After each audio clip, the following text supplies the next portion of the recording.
মুখ্যমন্ত্ৰীৰ মহিলা উদ্যমিতা অভিযান বা চমুকৈ লাখপতি বাইদেউ আঁচনিৰ জৰিয়তে প্ৰথম কিস্তিৰ 10,000 টকা আজিৰ পৰা আমি মুকলি কৰা আৰম্ভ কৰিছোঁ।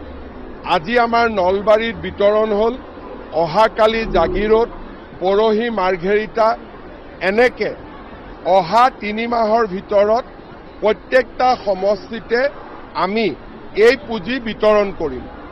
এই পুঁজিৰ সফল ব্যৱহাৰ হ'লে অহা বছৰ আমি এই আঁচনিৰ জৰিয়তে আইমাতৃসকলক 25,000 টকা, তৃতীয় বৰ্ষত বেংকৰ সৈতে সন্মিলিতভাৱে 50,000 টকা দিয়া, এই ধৰণে আমি আঁচনিখন আগবঢ়াই লৈ যাম।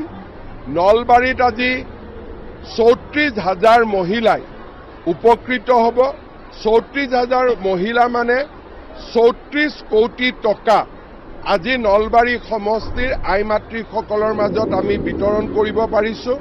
মই নলবাৰীৰ সমূহ আইমাতৃক অভিনন্দন জনাইছোঁ, বাইদেউসকলক অভিনন্দন জনাইছোঁ, জীৱিকা সখীসকলক কৃতজ্ঞতা জনাইছোঁ, পঞ্চায়ত গ্ৰামোন্নয়ন আৰু নগৰ উন্নয়ন বিভাগক সম্পূৰ্ণ সহযোগিতাৰ বাবে ধন্যবাদ জনাইছোঁ।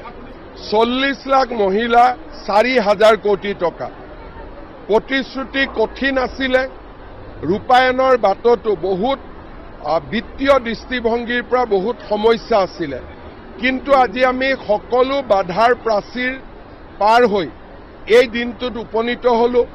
17 ছেপ্টেম্বৰৰ পৰা অৰুণোদয় পাব, অক্টোবৰৰ পৰা নিযুত মইনা পাব, নৱেম্বৰৰ পৰা চাউলৰ লগত দালি, নিমখ, চেনি মহিলাসকলে কম দামত পাব।